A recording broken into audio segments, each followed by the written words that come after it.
할렐루야! 사랑의 동산교회 성도 여러분, 주님의 평강을 전합니다. 여러분 담임 목사 임재규입니다. 근본 코로나19 전염병 질병으로 인해서 염려가 많으신 줄 압니다. 하루빨리 하나님께서 이 모든 질병을 걷어가 주시고 우리 성도들이 평강을 누리게 되기를 기원합니다.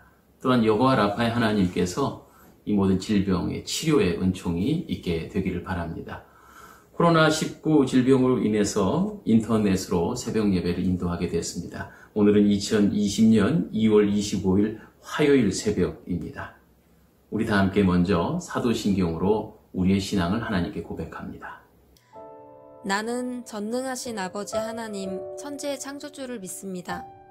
나는 그의 유일하신 아들 우리 주 예수 그리스도를 믿습니다. 그는 성령으로 잉태되어 동정녀 마리아에게서 나시고 본디오 빌라도에게 고난을 받아 십자가에 못 박혀 죽으시고 장사된 지 사흘 만에 죽은 자 가운데서 다시 살아나셨으며 하늘에 오르시어 전능하신 아버지 하나님 우편에 앉아 계시다가 거기로부터 살아있는 자와 죽은 자를 심판하러 오십니다. 나는 성령을 믿으며 거룩한 공교회와 성도의 교제와 죄를 용서받는 것과 몸의 부활과 영생을 믿습니다. 아멘. 함께 찬양하시겠습니다. 찬송가 314장입니다. 내 구주 예수를 더욱 사랑.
오늘 주시는 생명의 말씀은 히브리서 10장 22절로 25절까지의 말씀입니다. 제가 봉독하겠습니다. 우리가 마음의 뿌림을 받아 악한 양심으로부터 벗어나고 몸은 맑은 물로 씻음을 받았으니 참 마음과 온전한 믿음으로 하나님께 나아가자. 또 약속하신 이는 믿으시니 우리가 믿는 도리의 소망을 움직이지 말며 굳게 잡고 서로 돌아보아 사랑과 선행을 격려하며 모이기를 패하는 어떤 사람들의 습관과 같이 하지 말고 오직 권하여 그날이 가까움을 볼수록 더욱 그리하자. 오늘 본문에 말씀해 주시는 교훈입니다. 그날이 가까움을 볼수록 더욱 그리하자. 사랑하는 성도 여러분, 요즘 시대를 우리는 영적인 안목으로 볼 때 어떻게 이해되십니까? 정말 그날이 가까웠음을 절실히 느낍니다. 세상의 전염병의 소문도 그렇고 그치지 않는 전쟁의 소문도 그렇습니다. 또한 여러 가지 우한 질고와 자연 재해들이 끊이지 않고 있습니다. 정말 그날이 가까웠죠. 우리 주님이 재림하시는 그때 우리는 이럴 때 어떻게 살아야 할까요? 오늘 히브리서 본문의 말씀에서는 몇 가지의 교훈들을 우리에게 알려주고 있습니다. 첫 번째로 서로 돌아보아야 합니다. 24절의 말씀이죠. 개인주의가 만연된 사회입니다. 포스트 모던 시대라고 해서 각자 자기가 좋은 대로 진리를 삼고 사는 그런 시대입니다. 이럴 때일수록 우리는 개인주의를 벗어나서 서로 돌아보아야 하겠습니다. 그리스도인의 삶은 나 한 사람이 잘 되는 것이 아니라 함께 잘 되는 그런 인생이 바로 그리스도인의 삶입니다. 오늘 본문의 말씀은 그날이 가까울수록 서로 돌아보라고 말씀했습니다. 오늘의 두 번째입니다. 히브리서 10장 24절의 말씀에 보면 서로 돌아보아 사랑과 선행을 격려하라 그랬습니다. 첫째는 돌아보는 것이요, 두 번째는 사랑과 선행을 격려하며입니다. 우리는 너무나 남들을 비판하는 일에 마음이 너무 쉽게 나갑니다. 사단에게 속는 일입니다. 사단이 좋아하는 일을 대신 해주는 것입니다. 우리는 우리의 삶을 비판하고 비난하는 데 사용해서는 안 됩니다. 마지막 때가 올수록 서로 아끼고 교제하며 격려해야 합니다. 이런 이야기가 있었습니다. 한 청년이 경비행기를 타고 가다가 정글에 추락했습니다. 수색대는 실종된 이 청년을 찾기 위해서 며칠 동안이나 정글을 뒤졌으나 청년을 찾을 수가 없었습니다. 이윽고 구조대는 포기하려고 했었는데 그 청년의 아버지가 구조대들에게 부탁을 합니다. 정글 전역에 전단지를 뿌려주십시오. 그런데 그 뿌릴 전단에 마땅한 문구가 떠오르지 않았다고 합니다. 그때 한 노인이 조언을 해주었습니다. 지금 당신의 아들이 가장 힘든 것은 홀로 남았다고는 고독일 것입니다. 아들에게 부모의 사랑을 확인시켜 주세요.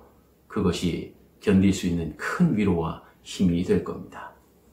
청년의 아버지는 전단의 문구를 다음과 같이 적었습니다.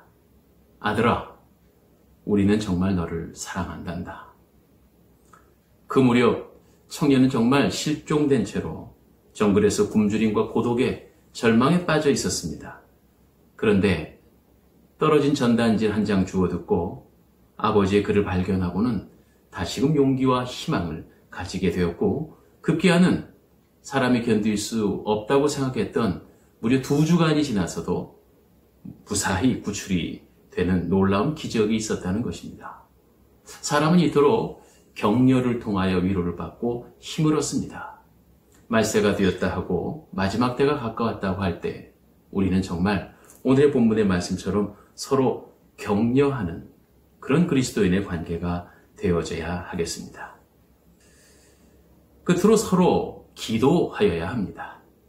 야고보서 5장 16절은 이러므로 너희 죄를 서로 고하며 병낫기를 위해 서로 기도하라. 의인의 간구는 역사하는 힘이 많으니라 했습니다. 서로 병낫기를 위해 기도하라.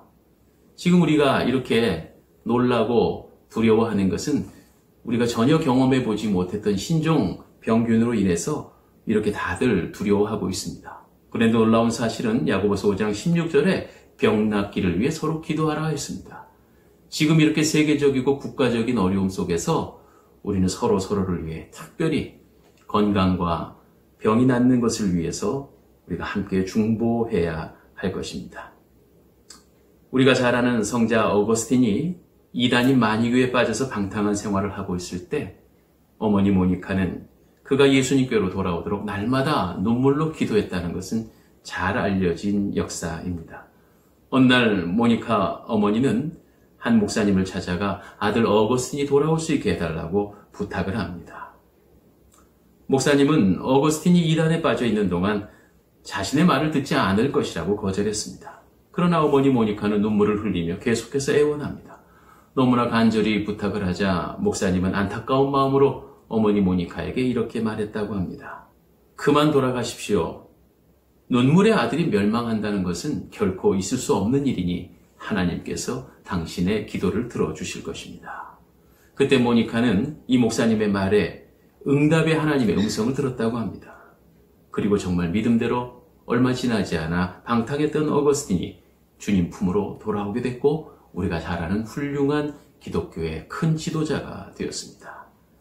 어거스틴을 위해 기도를 쉬지 않았던 어머니처럼 오늘 이 시대에 우리 성도들은 서로서로를 위해 중보하고 기도해야 하겠습니다. 혹시 교회 공예배가 이 코로나 사태로 인해서 없어진 것에 관해 어떻게 생각들 하십니까? 공예배가 없어졌다, 이제 마음껏 자자, 놀자. 아닙니다. 지금 상황은 이렇게 됐어도 우리는 각자 흩어진 자리에서 더욱더 열심히 기도해야 합니다. 하나님께서 우리의 기도를 들으시고 이 모든 우한 질고를 걷어가 주실 것을 믿습니다. 이제 내일부터는 사순절이 시작됩니다. 2020년도 제의 수요일 사순절 새벽기도, 당초 계획은 우리가 함께 사순절 특별 새벽기도를 통해서 은혜를 나누고자 했는데 지금 상황이 이렇게 되므로 당분간 이 소책자를 통해서 하루하루 진도를 나가 이 본문의 내용들을 묵상하도록 하겠습니다. 이제 다 함께 기도하시고 오늘 순서 마치죠. 내일 다시 뵙겠습니다. 기도합니다. 은혜의 하나님, 시대가 어둡고 말세지말의 시대를 살고 있다고 우리는 영안으로도 느끼고 믿음으로도 느껴집니다. 이 어려운 시대에 우리 성도들이 해야 할 일, 서로 돌아보며 서로를 격려하며 뜨겁게 서로를 위해 중보할 수 있는 오늘 주신 말씀의 삶을 살아가게 하여 주시옵소서. 우리 사랑의 동산교회 성도들, 하나님의 은총 가운데서 이 어려운 시대에 불꽃 같은 눈동자로 지켜주실 줄 믿습니다. 하나님의 여호와 라파의 치유의 광선을 베풀어 주셔서 어느 누구도 상치 않게 하옵시고 은혜를 더하여 주시어 고난이 지나고 나면 더 큰 감사와 간증거리가 많아지게 하여 주시옵소서. 우리를 위해 아들 예수님을 보내주시고 십자가의 고난의 길을 걸어간 사순절의 절기를 시작합니다. 우리 주님 함께 하시고 십자가의 은혜를 덮어 주시옵소서. 예수님 이름으로 기도하옵나이다. 아멘.